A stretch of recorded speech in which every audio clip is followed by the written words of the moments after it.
and I'm really excited na nandito po kayong lahat at tayong magkakasama for the press con of Para Kay B, a stage adaptation. Ito na po ang rerun ng Para Kay B, and we're excited to do this again for all of you.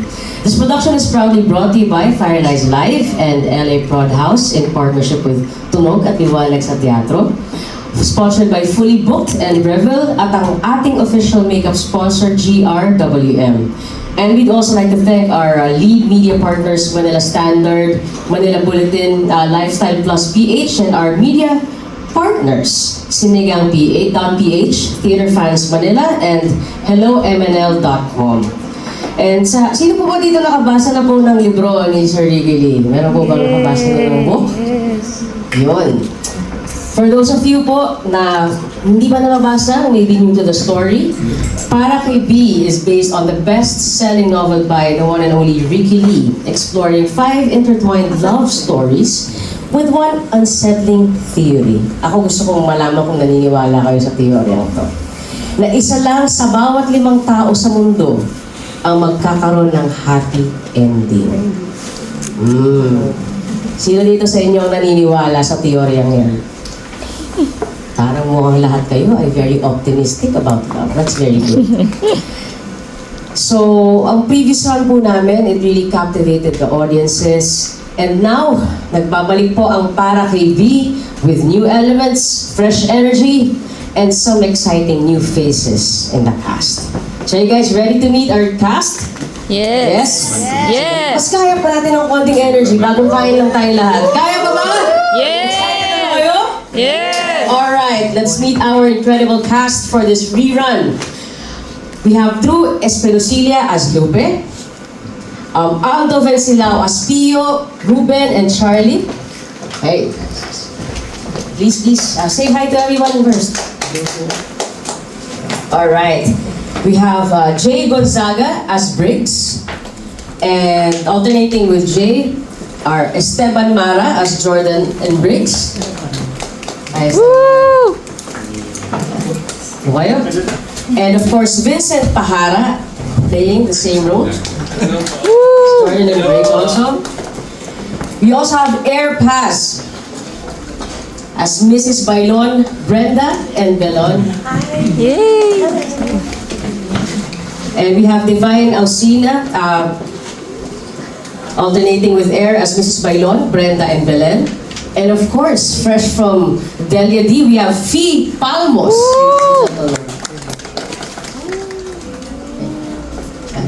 Woo! So si Fee will be playing AJ. Oh. Yes, we'll be playing AJ, and alternating with Fee as AJ is AJ Benoza. Jesus. Yay. Okay. At kasama rin po natin si Ingrid Joyce as Irene and Erica Understudy. Woohoo! And we also have Sarina Sasaki as Sarah and Bessie Understudy. No? Kasama po natin nagaganap bilang Sandra ay si Manok Nelias. And of course, isa po sa mga bagong castmates natin dito, we have Mosang as Esther. Woohoo! At ito po ay, ngayon ko lang po mamimit itong babae na to, pero balita ko maganda daw po siya. We have Lisa Dino as Esther. Hey, guys.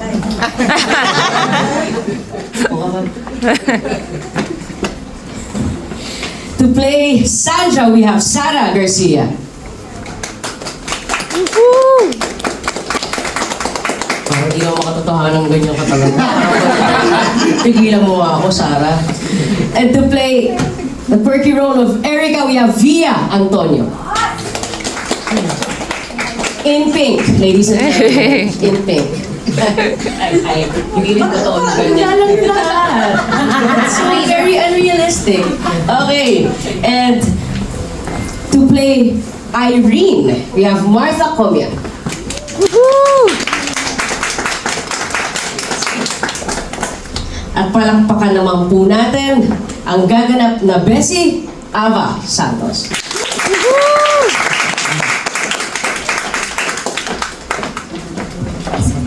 And of course, to play our lead role of Lucas, we have Mario Magaliona.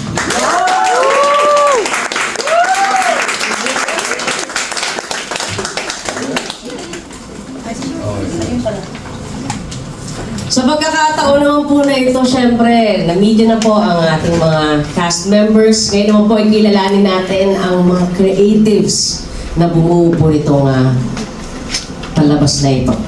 Unahin po muna natin ang tao nagbigay ng kakaibang direksyon at bagong puso sa istoryang ito. He's known for his bold storytelling and ability to bring out raw human emotions on stage. Ladies and gentlemen, friends, please welcome our director, Yong Tapang Jr.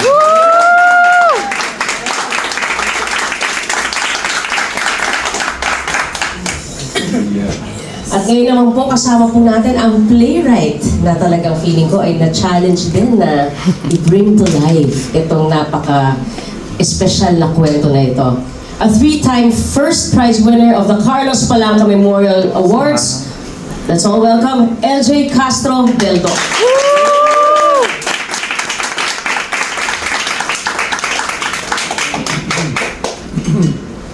And last but not the least, this person needs no introduction dahil hindi mabubuo itong lahat ng ito kundi dahil sa kanya na siyang sumulat ng libro na naging inspirasyon ng ating palabas. Hindi lang inspirasyon ng ating palabas pero libro at storya na minahal ng napakaraming tao. Ladies and gentlemen, a national artist for film and broadcast arts at isa talagang haligi ng sining at politikan sa Pilipinas. Mga kaibigan, Sir Ricky Lee.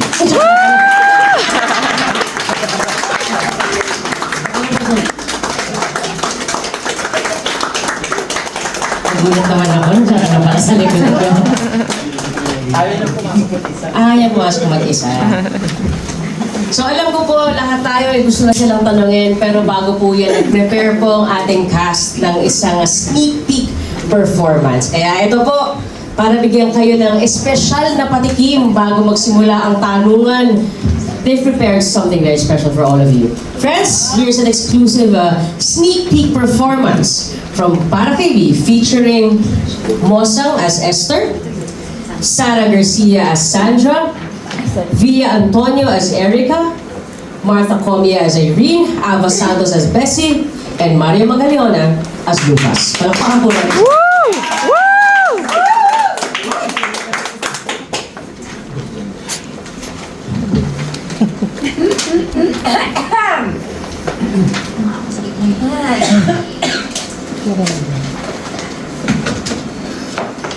Magtitinginan na lang ba tayo dito, ha?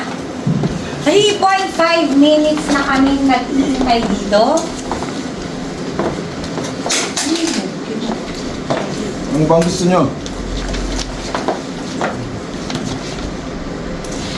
Hindi kami masaya. Hindi ka ba nag-workshop? Uy, lahat ng kwento dapat may closure. Ba't ako walang ending? Ako! May bongga ako. Bonggang dramatic nga ang ending, pero ginawa mo namang inutil forever si Jake. Ako, Sige na, maski hindi ko na makatuluyan si Jake, basta gusto ko ng happy ending. Ako, tama. Ang gusto ko lang maging masaya sa huli. Bakit kaya hindi na lang kami ni Jordan ang Tama. Hoy! Agawan mo pa ako, ha? Di ba iniwan mo na? At saka, itong mga to, bakit sila galing sila sa totoong mundo? Ako sa Malyaga. What's that? Ay nako, akala ko ba ending lang yung gusto nyong ipabago? Ang dami nyong reklamo. Eh, alam nyo naman, hindi tayo totoo. Oo nga, gawa lang tayo sa mga letra, mga skills. Che, huwag kang makinig sa kanila, Lucas. Listen to me. Basta ako, ayoko nang iparevise ang ending. Ako rin, kontento na ako. Ay, excuse me, bakit ayaw mo nang iparevise yung ending mo? Excuse me lang pakialam. Matribida. Ganito pala yun, no? Kapag nawala sa confines ng narrative ang mga tauhan, mas nagiging totoo sila. Mas lumalabas ang tunay na ugali. Mas complex at hindi na simpleng kagaya ng kinakailangan ng para madaling masakyan ng mga mambabasa. At saka Lucas, ayaw mo talaga yung pangalang Erika. Parang sinabi mo, Umirika. Boy, no, wala ka bang tambay dyan? Uy, alam niyo ba, na yung tubig daw na iniinom ng mga tao, merong 1.3 milligram Hindi na pala ako bacteria kumaw. Sige na nga. Okay, wait. Sige nga. Irene, kung talagang magaling ka. Oh. Every hour. Every night. Sa buong mundo. Okay. Ilang lesbiana kaya ang nagpopompyangan? Yun. Ay, hindi kita papatulan dyan kasi yung pek-pek mo pakawala. Isa siyang pek-pek na may pakpak. Isa kang 100 certified pokpok. Alam mo, sa tatlong salita ko lang masasama rin siyang buong existence mo eh. Pipi. Pek-pek, pakpak, pokpok. Ayan, nagpupuksaan na. Parang PBB lang. Pero gusto ko ako ang big winner, ha? Uy, isa ka pa. Pa-demure ka, ha? Oh, Disney princess, deng. Ha? Pero yung utak mo, kasing liit ng utong mo. Hala siya. If I know, type mo lang ako. Uy! Ikaw naman si Esther eh. Spoiled brat ka. Aba, nagkampihan pa kayong dalawa. Ikaw ano tawag sa'yo? Immoral ka. Ganyan. Ikaw ang tawag sa'yo, irrelevant. Ano? Na-inlove ka sa memory, Irene? Lucas, may suggestion ako. Patayin mo na lang kaya si Eric. Ay, brilliant yun! Pakang! Bugta. Ikaw, buri ka! Besi, buri ka! Kasi naman frigid kagaya ni Esther. Hoy! Ano ka ba? Ikaw adik! Nymphomania! Shibo ni Bambam. Hoy, pek-pek mo nangangagat. Nagtutog mo! Let's make way for the brother fucker! Uy! Ano ba kayo? Teka, sandali. Eh, bakit ba tayong mga babae nagbabardagulan? Ikaw, Lucas, fake. Oo nga. Hindi ka tunay na writer. Teka. Ano namang mga nasulat mo, ha? Pati yung title, para kay bilang. Huy, madami pang letter sa alphabet, ha? Palibhasa. Kaya mo lang na kami sinulat dahil gusto mo matanggap ka pa rin ni Bessie. Ginawa mo akong hindi marunong magmahal. Gaya niya. Ginawa mo kaming sawi dahil sawi ka rin. Oo, tama. Tas ako, pinakalimutan mo ko kay Jordan dahil gusto mo makalimutan si Bessie. Eh, hindi mo magawa. Kaya ayun, dinaan mo sa kwento.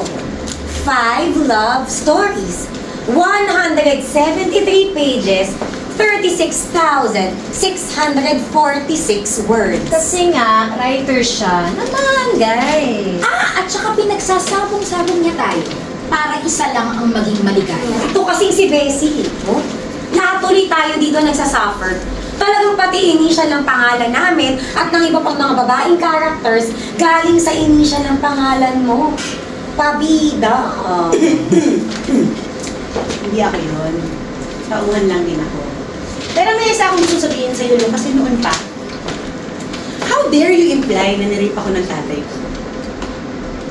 What do you know about my loneliness?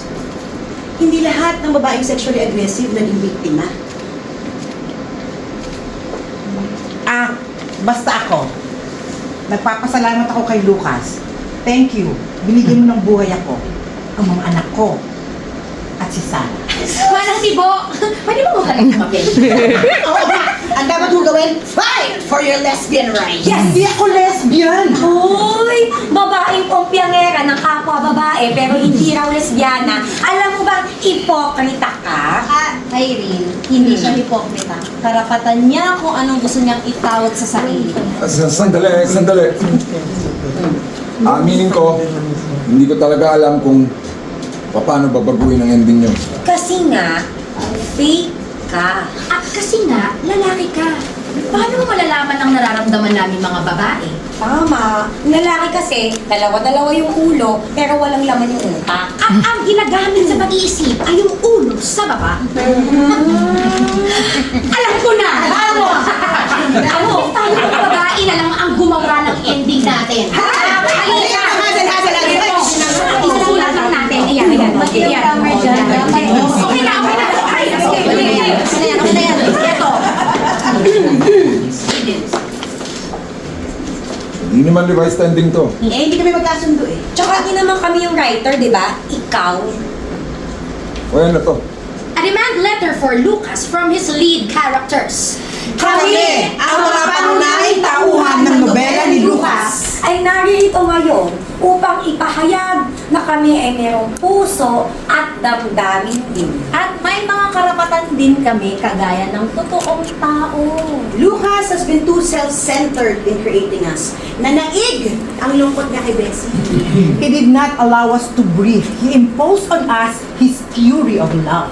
Isa lang sa 5. Hindi man lang umabot sa kalagitnaan. At the same time, we feel na hindi lang dapat love story ang kwento namin. People's lives are more complex than that. We feel oppressed and we demand our rights. Pero, kung hindi kaya ni Lucas baguhin ang buong kwento namin, at least, baguhin na naman ang mga ending namin. Please. Scene. Alright, si Bossang, Sarah, Vida, Martha, Awa, and Mario.